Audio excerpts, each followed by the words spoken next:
G'day viewers, my name's Graham Stevenson and I'd like to invite you to come on a journey of creativity and learning and adventure through the series Colour in Your Life. There's an artist in every family throughout the world, and lots of times there's an artist deep down inside all of us as well. So grab your kids, your brothers, your sisters, your aunties, uncles and mums and dads and come and see how some of the best artists do what they do.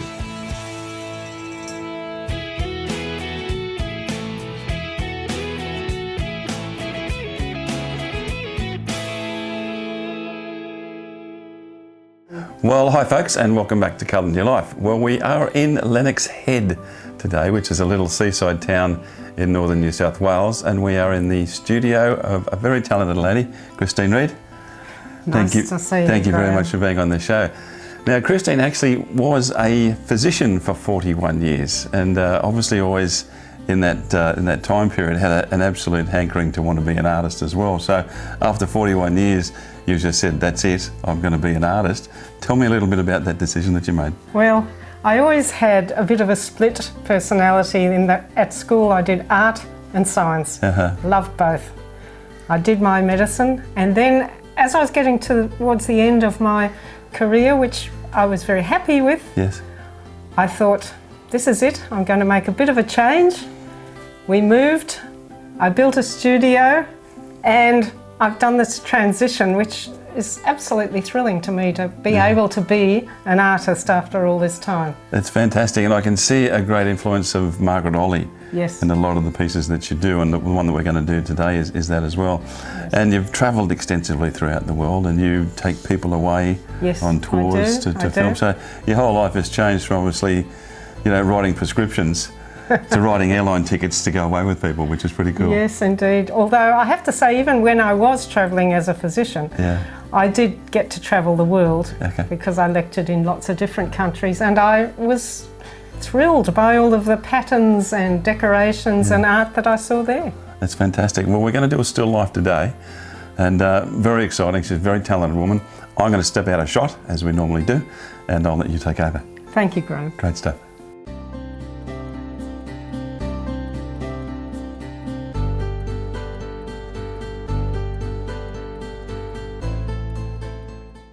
All right, Christine, well, I can see that you've made a bit of a start there. Yes. Looks like you've put some Payne's grey on the background, and then what have you used to actually sketch that in over the top? Well, because I've used a dark background for this particular piece, I've used chalk to draw it in.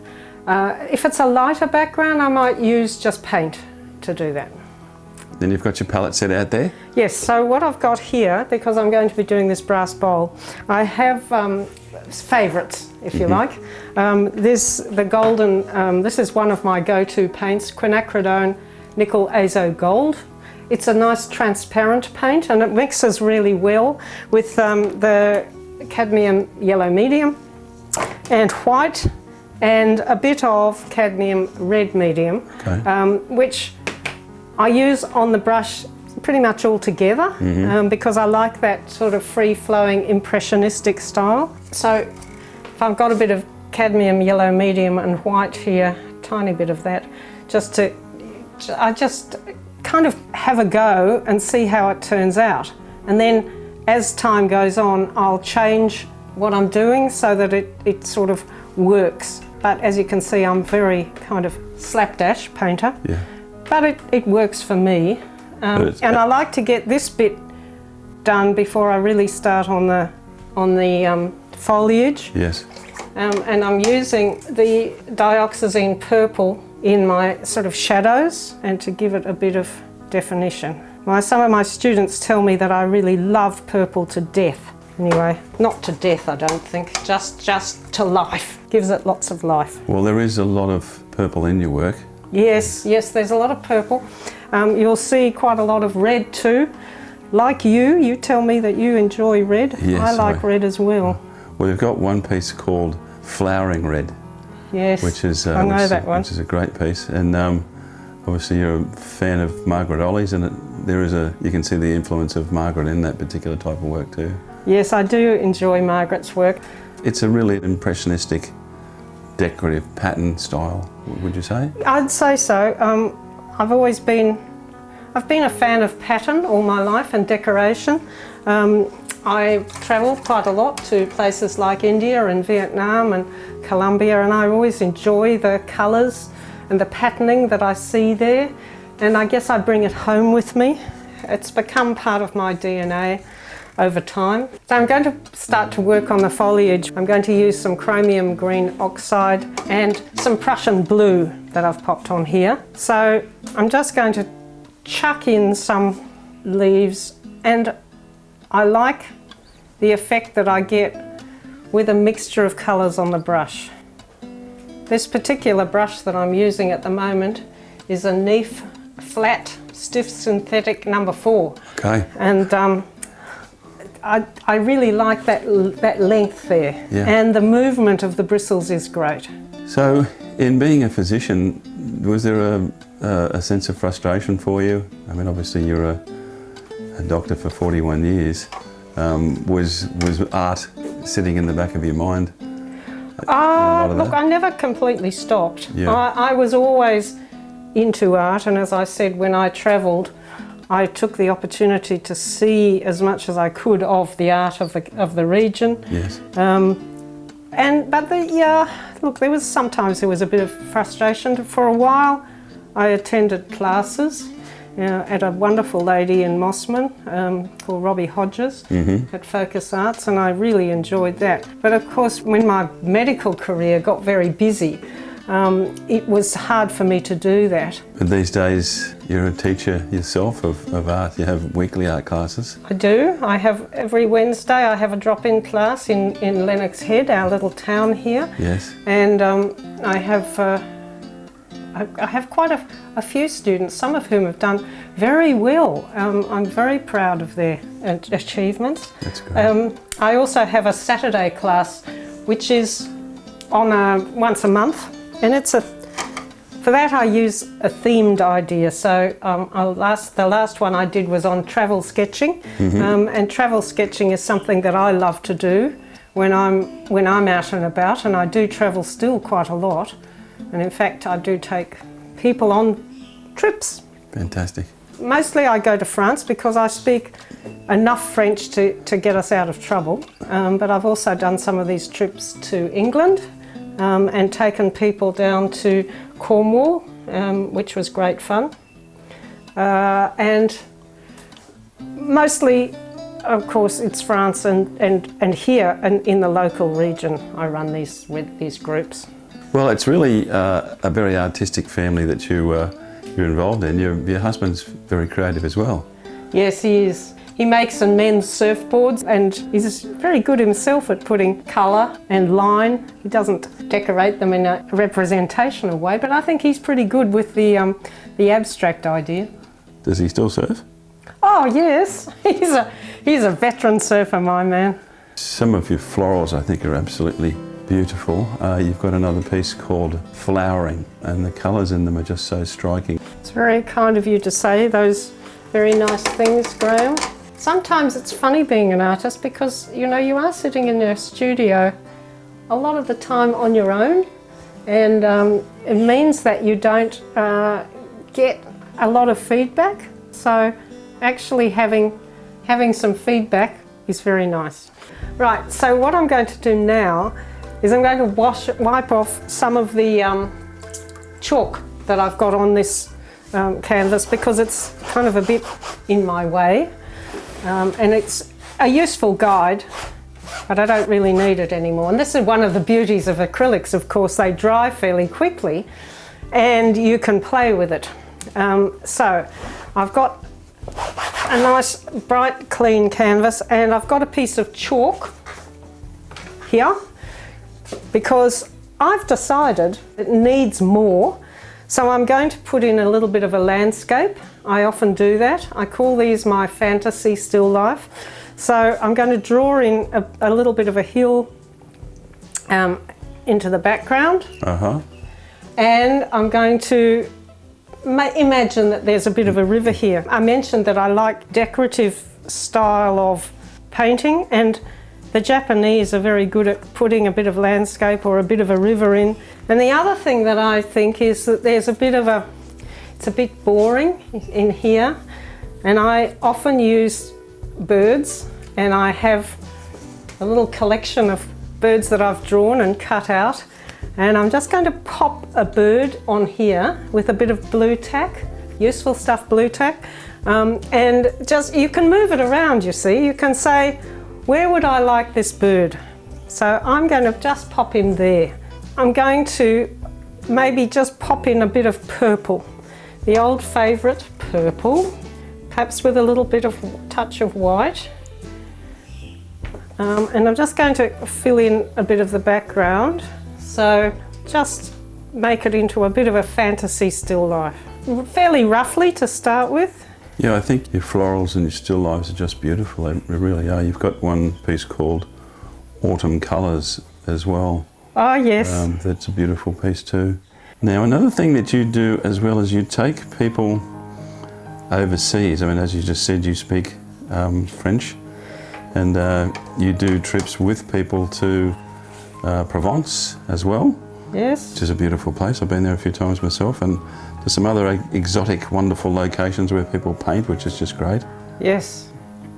And we go to museums. We usually spend about 3 or 4 days in Paris before we go on our next part of the journey. Next year I'll be going to Brittany, to a town called Vannes in Brittany. They've become very popular trips. I bet. So if somebody wants to talk to you about either your work or travelling to some of these wonderful locations, what is your website address, Christine? Website is christinereedart.com, and Reed is R-E-A-D. So christinereedart.com. There's a lot of information on my website about the trips that I do, because I blog them. So you'll see over the last few years there's blogs from Provence, from Paris, from last year we went to Tours in the Loire Valley, and I also went to Belle-Île after the trip, and which is where Monet and John Russell, the Australian, painted. So very close to my heart, being where Australian painters were. So I'm just going to use my trusty chalk again, and I'm just going to draw the outline of where I think it might work. And then, so this is a cheat, really, you know. I don't mind cheating a little bit. And so there I've got a rough idea of where the bird is. Yep. And so now I can pop a bit of paint on that. So I'm bringing in a bit more blue. I'm using some Prussian blue and white as a mixture here to liven things up a little bit. So this will look very bright to start with, but I'll dull it down. I just want to get the idea of where this little bird is. And the more you go along, I can see the influence of Margaret Olley. Can you? But also you've been influenced by people like William Robinson. Oh, I love William Robinson's work. I love the way he thinks about it. You know, that sort of, he's got quite a deep spiritual connection. Yes. And it really comes through. So I tell all my students that I think it's really important that they go and look at other artists' work, and that they get ideas and come home with them, so that they've got, you know, just think about it from perhaps a different angle, a different viewpoint. Yes, and you can spend a lifetime doing that. That's the thing. It's just... Oh, well, it's such a pleasure to go to art galleries. It's such a pleasure to see other artists' work, and you know, you've got fantastic podcasts these days, and, you know, Instagram is wonderful. And this awesome colour in your life show that you can see the artists working, as we are right now. Give that lady a lollipop. Now, another beautiful still life that you've got here as well. I really love your still life. But geraniums and pears.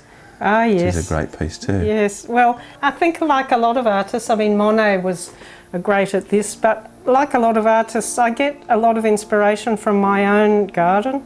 Sadly, because we are in drought at the moment, my garden is a mess.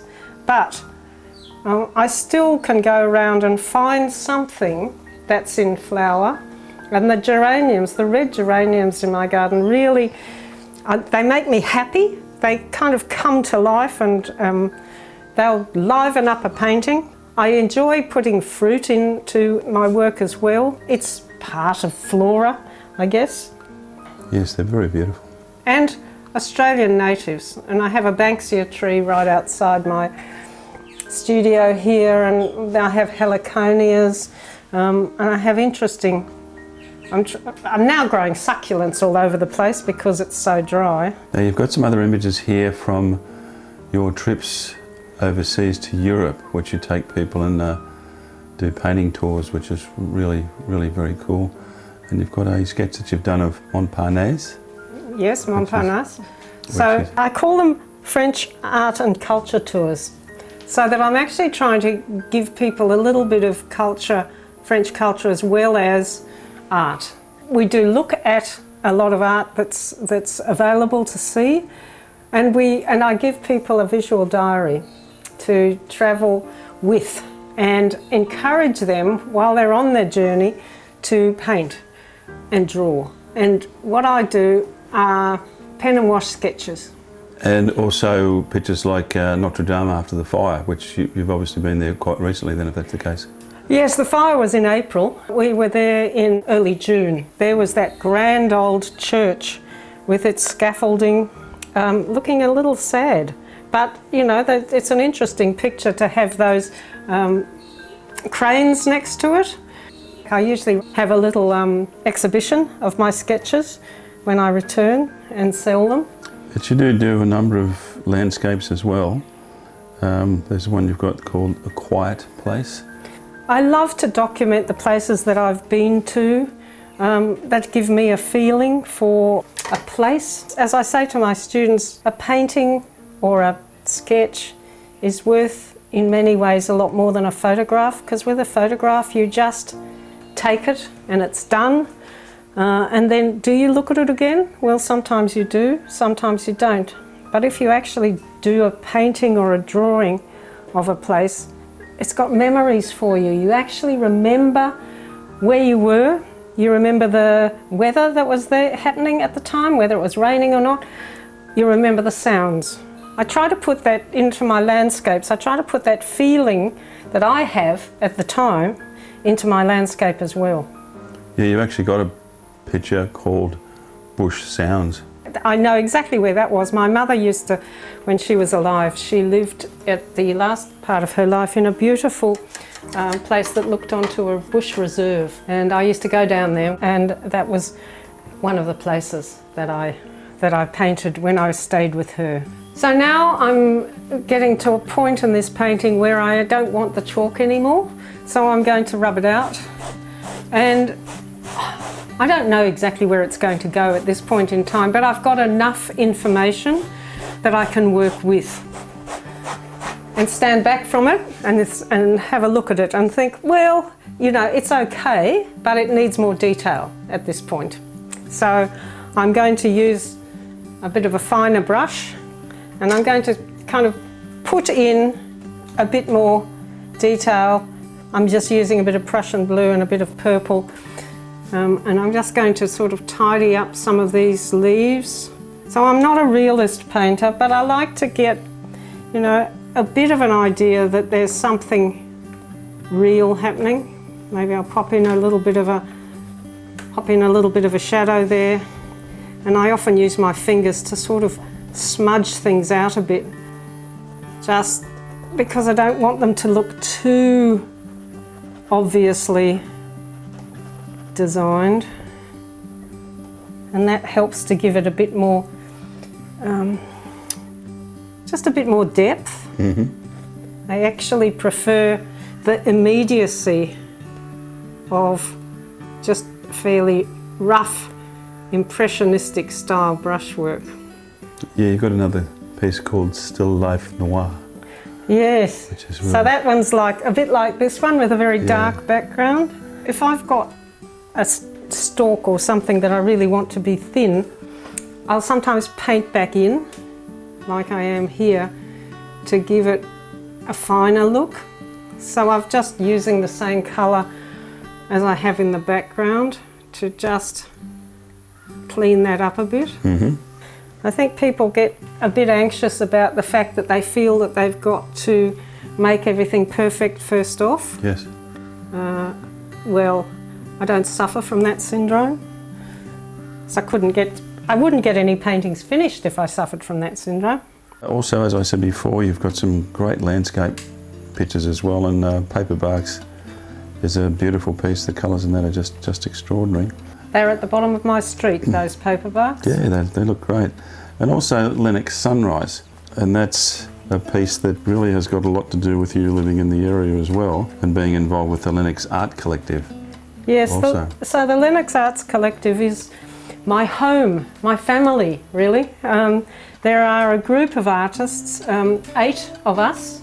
There's a jeweller, a photographer, a ceramicist, a person who makes wooden spoons, and solar graphics, and painters. And we have a way of looking after a gallery in the main street where we are on a roster, and we all look after it. It's a great shop, a great place to buy art, and we also run workshops. So I have a workshop on Wednesdays, which is a drop-in workshop, so you can come in from 9:30 till 12:30 and paint with me, and I'll help you to improve. And also I run workshops on Saturdays, so we have a lot of fun.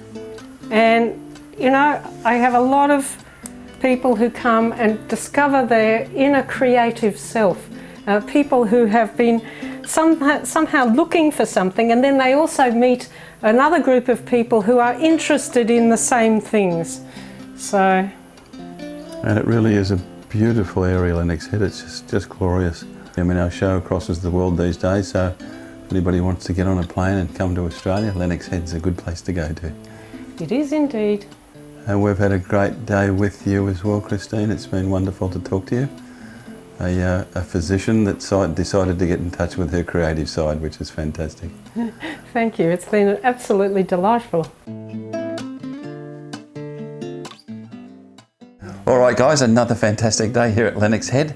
Christine, thanks so much for having us in your studio. It's been absolutely fantastic. It's a pleasure. Now, you do these great workshops overseas as well, in France, and you obviously do a lot of stuff in Lennox Head. Lennox is a really beautiful place, so if you wanted to come in here on a bucket list, I suggest people do that. Indeed. But what's your website address so people can come and see you?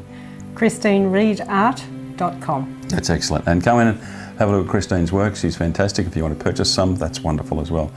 Come and see us at colorinyourlife.com.au, as always, and sign up on our YouTube channel as a subscriber. Push the little bell so that we can notify you. We've got tons of people in there, and everybody's really loving what we do, and we love what you do as well. It's just been amazing. Thank you. As we always say, as we head off again, remember, guys, make sure you put some colour in your life, and we will see you next time. Bye now. Bye.